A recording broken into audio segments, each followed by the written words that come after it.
شروع اللہ کے نام سے جو بڑا مہربان نہایت رحم والا ہے۔ الف لام را، یہ خدا کی کتاب اور قرآن روشن کی آیتیں ہیں۔ کسی وقت کافر لوگ آرزو کریں گے کہ اے کاش وہ مسلمان ہوتے۔ اے محمد صلی اللہ علیہ وآلہ وسلم، ان کو ان کے حال پر رہنے دو کہ کھا لیں اور فائدے اٹھا لیں، اور طول عمل ان کو دنیا میں مشغول کیے رہے۔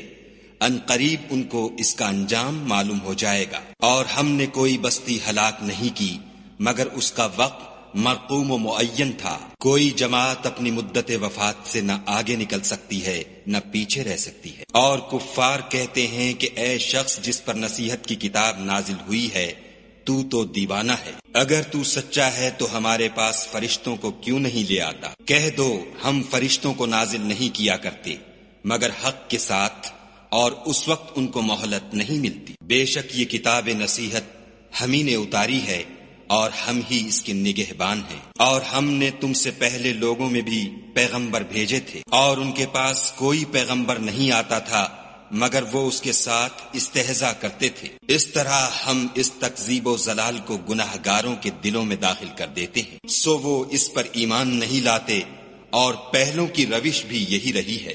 اور اگر ہم آسمان کا کوئی دروازہ ان پر کھول دیں اور وہ اس میں چڑھنے بھی لگیں تو بھی یہی کہیں گے کہ ہماری آنکھیں مخمور ہو گئی ہیں، بلکہ ہم پر جادو کر دیا گیا ہے۔ اور ہم ہی نے آسمان میں برج بنائے اور دیکھنے والوں کے لیے اس کو سجا دیا، اور ہر شیطان راندہ درگاہ سے اسے محفوظ کر دیا۔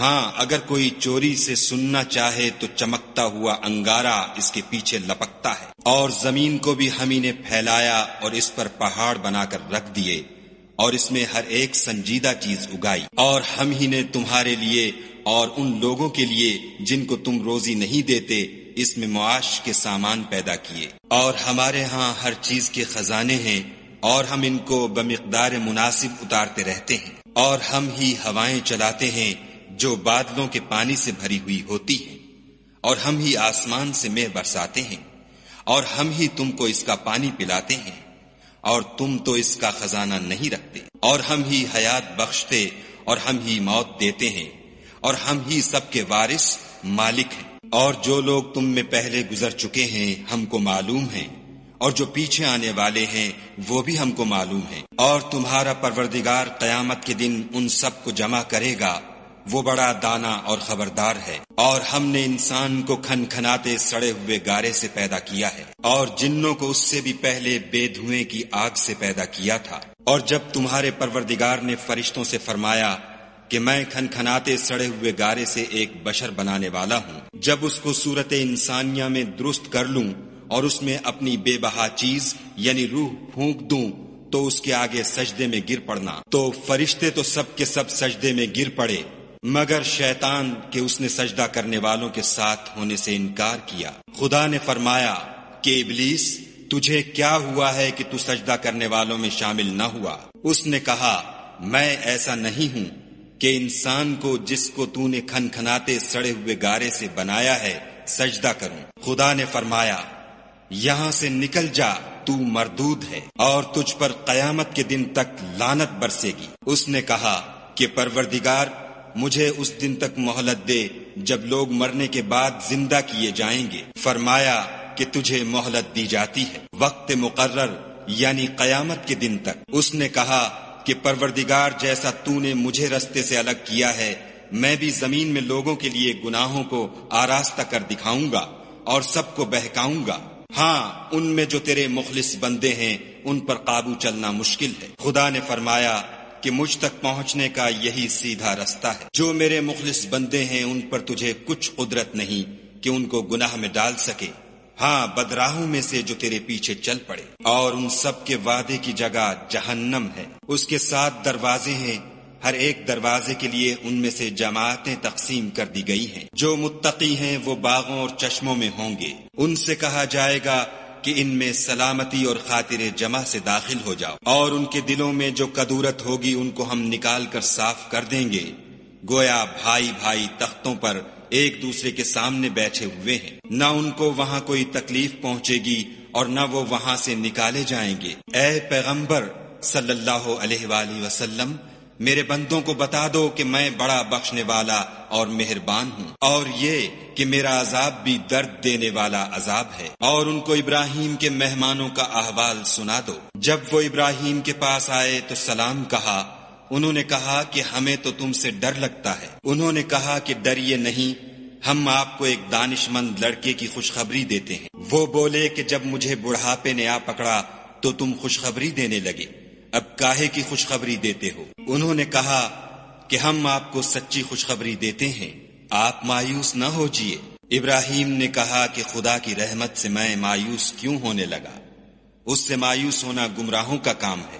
پھر کہنے لگے کہ فرشتوں تمہیں اور کیا کام ہے؟ انہوں نے کہا کہ ہم ایک گناہ گار قوم کی طرف بھیجے گئے ہیں کہ اس کو عذاب کریں، مگر لوط کے گھر والے کہ ان سب کو ہم بچا لیں گے، البتہ ان کی عورت کہ اس کے لیے ہم نے ٹھہرا دیا ہے کہ وہ پیچھے رہ جائے گی۔ پھر جب فرشتے لوط کے گھر گئے تو لوط نے کہا تم تو ناآشنا سے لوگ ہو۔ وہ بولے کہ نہیں، بلکہ ہم آپ کے پاس وہ چیز لے کر آئے ہیں جس میں لوگ شک کرتے تھے، اور ہم آپ کے پاس یقینی بات لے کر آئے ہیں اور ہم سچ کہتے ہیں۔ تو آپ کچھ رات رہے سے اپنے گھر والوں کو لے نکلیں اور خود ان کے پیچھے چلیں، اور آپ میں سے کوئی شخص پیچھے مڑ کر نہ دیکھے، اور جہاں آپ کو حکم ہو وہاں چلے جائیے۔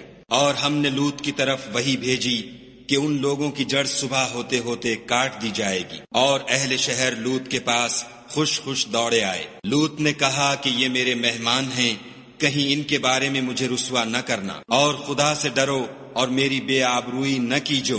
وہ بولے کیا ہم نے تم کو سارے جہان کی حمایت و طرفداری سے منع نہیں کیا؟ انہوں نے کہا کہ اگر تمہیں کرنا ہی ہے تو یہ میری قوم کی لڑکیاں ہیں، ان سے شادی کر لو۔ اے محمد صلی اللہ علیہ وآلہ وسلم، تمہاری جان کی قسم، وہ اپنی مستی میں مدہوش ہو رہے تھے، سو ان کو سورج نکلتے نکلتے چنگھاڑ نے آ پکڑا، اور ہم نے اس شہر کو الٹ کر نیچے اوپر کر دیا اور ان پر کھنگر کی پتھریاں برسائیں۔ بے شک اس قصے میں اہل فراست کے لیے نشانی ہے، اور وہ شہر اب تک سیدھے رستے پر موجود ہے۔ بے شک اس میں ایمان لانے والوں کے لیے نشانی ہے، اور بن کے رہنے والے یعنی قوم شعیب کے لوگ بھی گناہ گار تھے، تو ہم نے ان سے بھی بدلہ لیا، اور یہ دونوں شہر کھلے رستے پر موجود ہیں۔ اور وادی ہجر کے رہنے والوں نے بھی پیغمبروں کی تکذیب کی، ہم نے ان کو اپنی نشانیاں دیں اور وہ ان سے منہ پھیرتے رہے، اور وہ پہاڑوں کو تراش تراش کر گھر بناتے تھے کہ امن و اطمینان سے رہیں گے، تو چیخ نے ان کو صبح ہوتے ہوتے آ پکڑا، اور جو کام وہ کرتے تھے وہ ان کے کچھ بھی کام نہ آئے۔ اور ہم نے آسمانوں اور زمین کو اور جو مخلوقات ان میں ہے اس کو تدبیر کے ساتھ پیدا کیا ہے، اور قیامت تو ضرور آ کر رہے گی، تو تم ان لوگوں سے اچھی طرح سے درگزر کرو۔ کچھ شک نہیں کہ تمہارا پروردگار ہی سب کچھ پیدا کرنے والا اور جاننے والا ہے۔ اور ہم نے تم کو 7 آیتیں جو نماز میں دہرا کر پڑھی جاتی ہیں، یعنی سورہ الحمد اور عظمت والا قرآن عطا فرمایا ہے، اور ہم نے کفار کی کئی جماعتوں کو جو فوائد دنیاوی سے متمتع کیا ہے، تم ان کی طرف رغبت سے آنکھ اٹھا کر نہ دیکھنا، اور نہ ان کے حال پر تعصف کرنا، اور مومنوں سے خاطر اور تواضع سے پیش آنا، اور کہہ دو کہ میں تو اعلانیہ ڈر سنانے والا ہوں۔ اور ہم ان کفار پر اسی طرح عذاب نازل کریں گے جس طرح ان لوگوں پر نازل کیا جنہوں نے تقسیم کر دیا، یعنی قرآن کو کچھ ماننے اور کچھ نہ ماننے سے ٹکڑے ٹکڑے کر ڈالا۔ تمہارے پروردگار کی قسم، ہم ان سے ضرور پرسش کریں گے ان کاموں کی جو وہ کرتے رہے۔ پس جو حکم تم کو خدا کی طرف سے ملا ہے وہ لوگوں کو سنا دو، اور مشرکوں کا ذرا خیال نہ کرو۔ ہم تمہیں ان لوگوں کے شر سے بچانے کے لیے جو تم سے استہزاء کرتے ہیں کافی ہیں۔ جو خدا کے ساتھ اور معبود قرار دیتے ہیں سو ان قریب ان کو ان باتوں کا انجام معلوم ہو جائے گا، اور ہم جانتے ہیں کہ ان کی باتوں سے تمہارا دل تنگ ہوتا ہے، تو تم اپنے پروردگار کی تسبیح کہتے اور اس کی خوبیاں بیان کرتے رہو، اور سجدہ کرنے والوں میں داخل رہو، اور اپنے پروردگار کی عبادت کیے جاؤ یہاں تک کہ تمہاری موت کا وقت آ جائے۔